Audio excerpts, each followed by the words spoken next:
Our lecture today focuses on MLA documentation and formatting, especially for research papers, but we'll also use this for other formal written papers and projects within this course. Our topics for this lecture are using the MLA Style Guide, works cited or bibliography entries, citations, in-text, parenthetical, and footnotes, and finally document formatting. All right, so let's review documentation, and we've looked at this in a previous lecture, but it's always good to review this and know why we are doing what we're doing. So remember that we document sources in order to give respect to the originators of ideas and research for their efforts.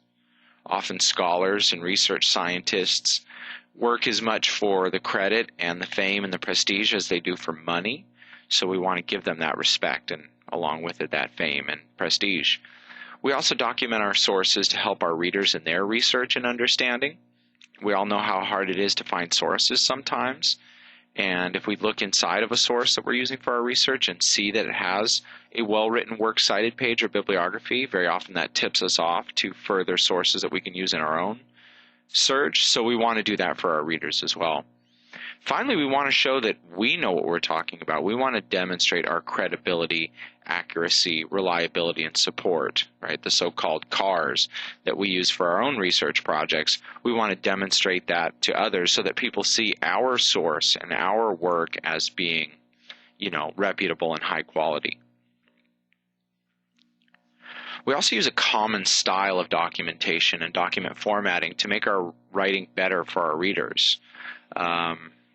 When these things are standardized, our readers can read much more easily and effectively.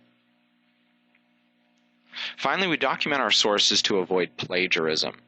Remember that you have to cite every piece of evidence or every concrete detail in your essay, otherwise you are plagiarizing. And even if you paraphrase, right, if you summarize or put things into your own words, you must cite. And that's a common mistake that high school writers make. And frankly, by the time you're in high school, you're old enough to know better. And so, whenever you use a fact that you just weren't born knowing or that isn't obvious to anyone, like the grass is green outside, you really have to cite that evidence. All right, so let's take a tour of the MLA Style Guide. So we find the MLA Style Guide here at MrBrayman.Info, and it's in the writing section under MLA documentation. And when you pull it up, it is framed within the larger page. But I want to take a look at this in full screen mode. I think it's going to be easier for you to see here on your screen. So the MLA Style Guide looks like this. It's nothing fancy, but it is a very handy document. And the True MLA Style Guide, which is published by the Modern Language Association, is a fairly robust book. It's about 250 pages long. But I have a document here that I've created for you, and it's based on some handouts that the University of Nevada, Las Vegas libraries hand out. And so I've boiled this down based on their work to make it easier for you guys.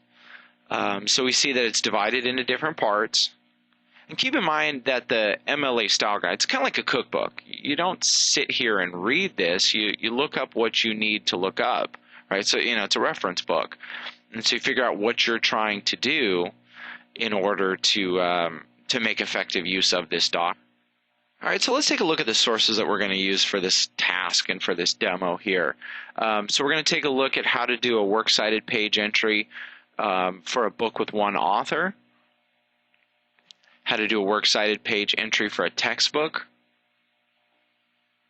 a work in an anthology, for example, a commonly used literature textbook, and how to do works cited page entries for websites and videos. And you know that we use a lot of video in this course, and so knowing how to cite a video will be an important skill. All right, so let's go to the MLA Style Guide and figure out how to do the works cited page entries for these types of sources.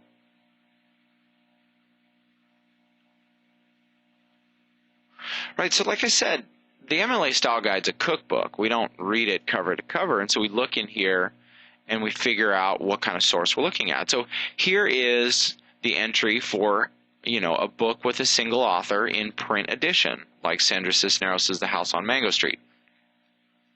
And if we look at it, here's the recipe, right? The last name and first name of the author, the title of the book, the city where it was published, the publisher, the year, and finally a note stating for our reader that it is in print edition. This is important because you can see below, now that many books are starting to go to ebook format, we want to state for our reader that this is in fact a print source. Now, the city and the publisher and the year, remember we find those on the title page and on the so-called colophon page, which is the page right behind the title page. That's where we're going to find that information, right? We also have a book with multiple authors in print edition. For example, our chemistry book. We also have a work in an anthology, right? Book, chapter, or essay in anthology or compilation. This would also apply to a short story or a poem inside of a literature textbook. And then finally, we have examples of how to do websites. Now let's look at this note on websites. I'm going to read it to you because websites can be a little bit difficult because there is no standard formatting for websites. And again, this is why you want to make your own documents, have a standard formatting. It makes it easier for your reader. I mean, all of us have had the experience of trying to do a works cited page entry for a web page and some information isn't available. But so here's the note on how you deal with that. Right, for websites, the standard entry is given below.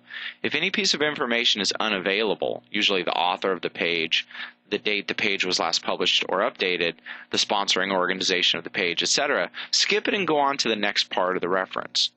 The assumption is that you as the author have made a good faith effort to find that information. Thus, if you do not have the information, it is unavailable.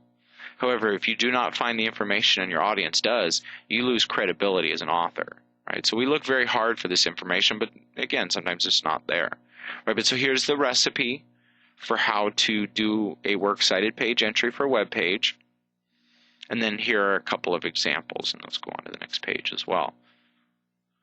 Right, so that's how we use this tool to document our sources. So let's take a look at our examples and how we would do works cited page entries for those.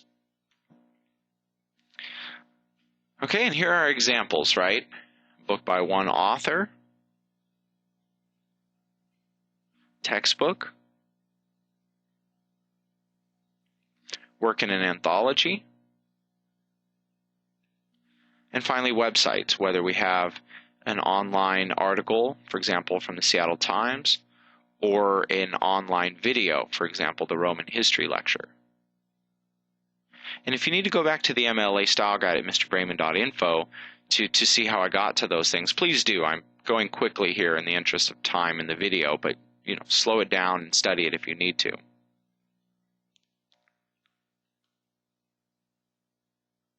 right, now let's use the MLA Style Guide to figure out how to cite those sources. And the most basic thing to remember, and I'm going to back up a slide for a second, the most basic thing to remember is whatever is first inside of the works cited page entries is how you should cite your source. Sometimes it's a little more complicated than that, but that's the basic rule of thumb, is that whatever is in the works cited page entry first, that's what you should use for your citation. But again, let's go back to the MLA Style Guide and see how to do this. Okay, so we're back in the MLA Style Guide, and now we're going to take a look at part 2. Formatting for in-text citations. And there's a lot to read here, and you're going to need to open up the MLA Style Guide and read it for yourself. But once again, there are some examples here, some directions. There are also some instructions on how to deal with citations when you have multiple works for the same author. For example, if I were doing a research paper on Sandra Cisneros and I wanted to write about her short stories as well as her novels, I would have multiple works by the same author. Also sometimes, we have multiple works with no author in the same title. And so all those directions are there, and you're going to need to read those for yourself as a part of your documentation when you do papers for this course. But down here we start to get into the recipes, just like we had for the works cited page entries.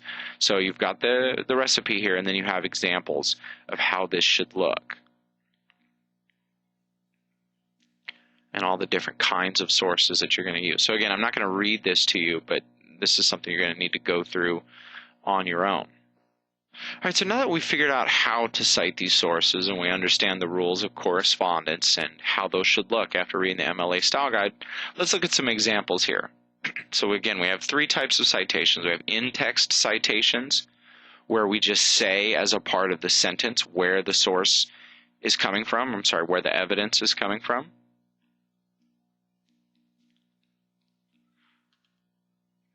We also have parenthetical citations, where the evidence is in the parentheses. Notice here we say the author at the beginning of the sentence, like an in-text citation, and then we have the page at the end.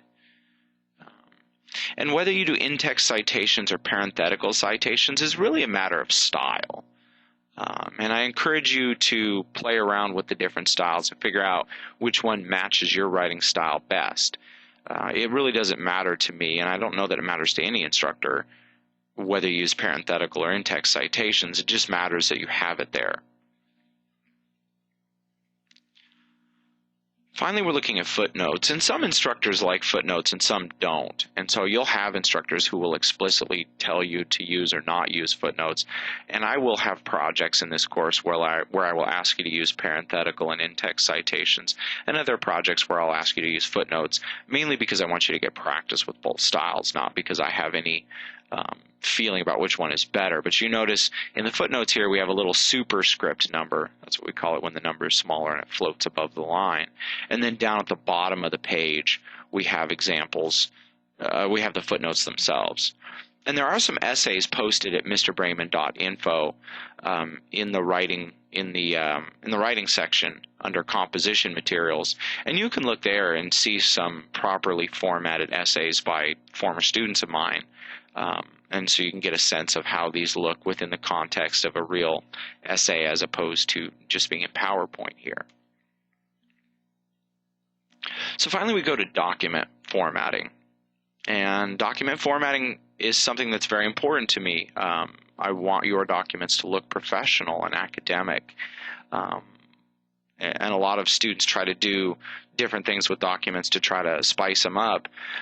That's not the case, right? Your documents should actually look very plain and almost boring. It's your writing and your words and your ideas that should be exciting, right? If you have dull writing or writing that is trivial or writing that's poorly edited, no amount of fancy fonts and word art and catchy things are going to cover up the fact that that writing is bad, right? As my family from Montana says, you can put perfume on a pig, but it's still a pig. So, right, I want your writing to be a beautiful swan, not a pig. And so document formatting in this class has to be consistent and professional and academic. And again, that will look boring to you, but do it right. And let's remember why we do this, right? Consistently formatted research papers make life easier for readers. And this isn't just to benefit me, right? I can read documents with funny formatting. It doesn't really make it any more difficult for me. But when you're in college and you have to read 10 or 20 research papers to gather information for your research paper, you'll really appreciate standard formatting.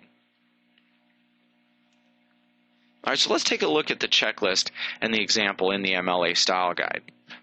So again, from the table of contents, we're going to click to part 3.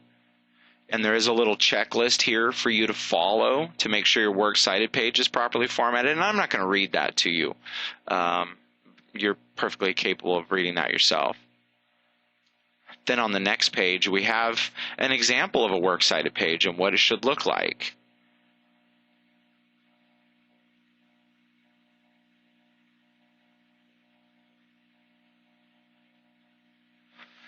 Also, for part 4, we have a checklist for the essay itself. And again, I'm not going to read all this to you, but when you finalize your papers and when you're editing and getting ready to submit your papers in this class, you're going to need to use this checklist every single time to make sure your document is properly formatted.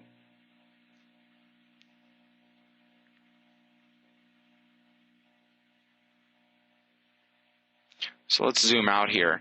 And this is what a properly formatted title page looks like. Right? And then this is what the first page of the essay should look like. So again, on the style guide here, I've given you all these checklists and examples of what these things should look like. And it's going to be up to you to take the time to look at those things. Also here at the end, I have an example of what a standalone paragraph or an essay without a title page should look like. Right, so plenty of resources here. Again, I'm not reading them to you. You're going to make use of this yourself, but it's all here in the MLA Style Guide. Okay, and so that's it. Thanks for watching, and remember, proper documentation benefits everyone, your sources, your audience, and you. And MLA documentation and MLA document formatting, they aren't hard, but they do require you to pay attention to detail. They require you to slow down and do it right, and you're perfectly capable of doing that, or else you wouldn't be in high school, but you have to have that habit of mind and that discipline to do that. And thanks for watching. And for more information on reading and writing skills, including videos, graphic organizers, click on the Guest Access button at MrBrayman.Info. Thanks.